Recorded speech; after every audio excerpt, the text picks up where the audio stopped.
Howdy everyone, and welcome back to The More You Grow. What if I told you there is a way to fertilize your garden while also reducing the amount of weeding you have to do each year? So I'm going to show you the method that I use here in the school garden to reduce the amount of weeds we have while also fertilizing for next year's crop. So come along with me and let's check it out, and I'll show you a little bit closer what we're doing here.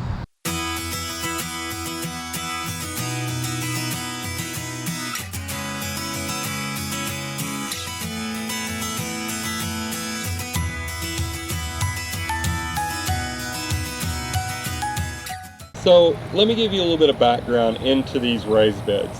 What I normally do with these raised beds is we grow our cool season crops. So we grow fall plants, we grow our springtime gardens because that's what is most convenient for the time of year that we're working with in the school. So in the summertime, when normally people are growing a lot of summertime crops, these gardens lay bare just because there's no one here to work them. All the kids have gone for the summer. And we're also just going to be me up here working on it. So what always ends up happening is it gets full of grass and weeds and just is a nightmare every single year. And I said I've had enough this year and coming up with a solution. And I think I found that solution, and I had to share it with you here today. What I've done, instead of just leaving it bare this summer, is I used a method or a process called cover cropping. Some of y'all may know what that is already. A lot of times it's used on large amounts of land to cover the soil for the next year's crops and to add some nutrients in. So I finally said, why not do that on the garden basis? Let's cover crop the garden and have those same benefits. And let me tell you, it's worked magically. This is our cover crop here. This is just one of our 4 raised beds. We have 4 6-foot by 48-foot beds here at the garden, and they're all covered with this cover crop right now. Let me tell you a little bit about this cover crop and why it's so impressive to me. So you may be wondering what all this is growing in our raised beds here for our cover crop. This is called iron and clay peas. We had other crops mixed in. We like to add biodiversity. We had things like buckwheat for the pollinators. That's already flowered and gone past its cycle. So what we're mostly left with here is the iron and clay peas. The reason why we chose iron and clay peas for this cover crop is to cover the soil quickly because they come up very, very fast. They came up in about 3 days. We had plants about this tall in about 3 days, and that's what you need, something that is going to come up faster than the weeds will so they can choke out those weeds. The other reason why we chose iron and clay peas is because they're nitrogen fixing capabilities, and they form a symbiotic relationship with a bacteria called rhizobia.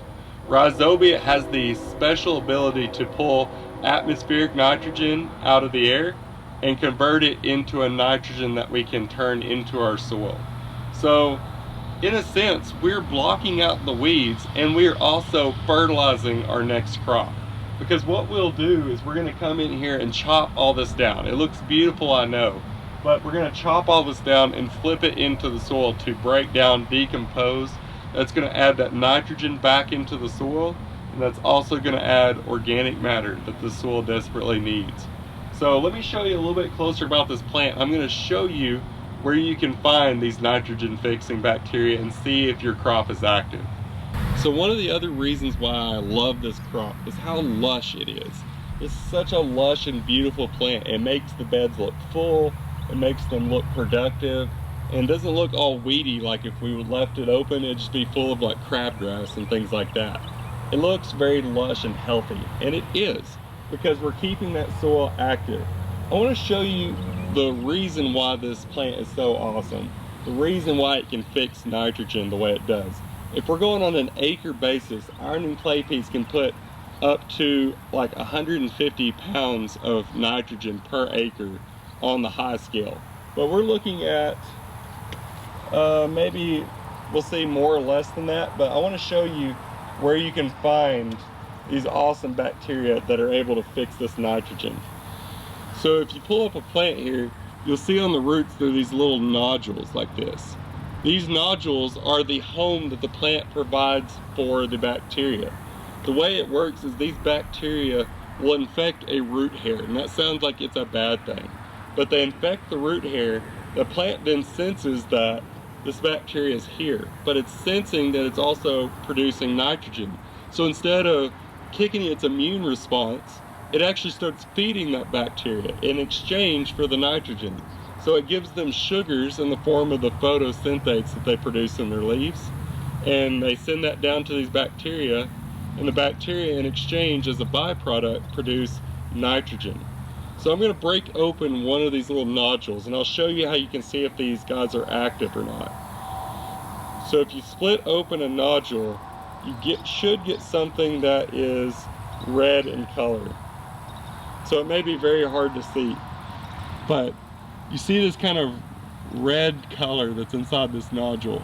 Those are active rhizobia. That means this is actively fixing nitrogen. We call that nitrogen fixation. And so these plants are then producing nitrogen. So one thing I also want to mention about growing nitrogen fixing crops. Nitrogen fixing crops have to have that symbiotic relationship with the nitrogen fixing bacteria. Sometimes it's in the soil, sometimes it's not. The best thing for you to do is inoculate your legumes. So what inoculate means is that we're adding the bacteria with the seeds when we plant them. That way when the seeds sprout, those bacteria are there ready to form that relationship right when they start growing. It's very easy to do that. You can buy inoculant in a bag that you just sprinkle onto the seeds, and that you can spread out with your seeds, and that way you don't have to worry about if the bacteria are there or not already. So one thing you may be wondering is, once we get our cover crops grown, how does it add the nutrients back into the garden? So what you have to do at some point is terminate your cover crop. Here in the next week or so, we're actually going to terminate these iron and clay peas. So all those nutrients that have been gathered up, that carbon that's coming from the CO2 that they take in from the atmosphere, and the nitrogen that's formed with the relationship with the rhizobia, the way we unlock all that is that we terminate the crop. So what we'll do is we're going to chop all this down, we're going to chop it up finely, and we're going to flip it into the soil. And as it breaks down, those nutrients are going to be released back into the soil by the microbes, eating all those leaves and the plants down, releasing those nutrients back into the soil for the next plants to take it up. So as much as I hate to do it because it's so beautiful, we have to eventually terminate this crop before it dies back in the winter time, so we can get those nutrients to start breaking down before we plant our spring cover crops. You can take anything from anywhere from a month or so to get it broken down all the way to 5-6 months if it's really cold. So we got to start now in preparation for our spring gardens. So you may be thinking at this point, wow, that looks really nice and that it worked really well, but I grow my garden in the summertime, so how am I going to cover crop it? Well, you're in luck to know that there is such a thing as cool season cover crops as well. So you can use things like Austrian winter peas that will grow in the cool season. You can even get edible crops like turnips to mix in with it to add some diversity. There's things like crimson clover that adds beauty to your cover crop. So there's so many different things you can choose from, and you can choose from different times of the year.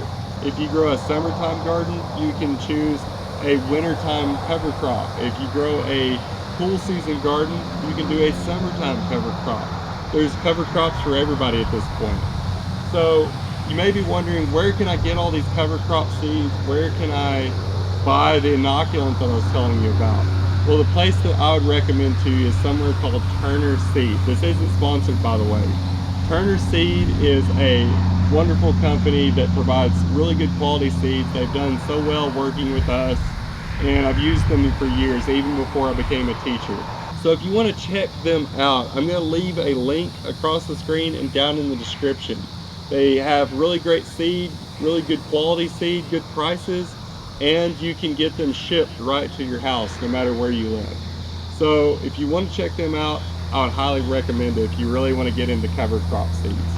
So that's really all I wanted to show you guys. I was just so proud of how well this cover crop worked in reducing the amount of weeds that I had to pull and adding nutrients into the soil that I had to share it with you. So if you like this video, be sure to hit that like button. If you have any more questions for me about cover crops or how to start a cover crop in your garden, leave it down in the comments and I'll get to you on that. If you haven't done so yet, subscribe to the channel. Go check us out on Facebook and Instagram. and hit that bell icon for notifications. Until next time, I hope you'll join me right here on The More You Grow.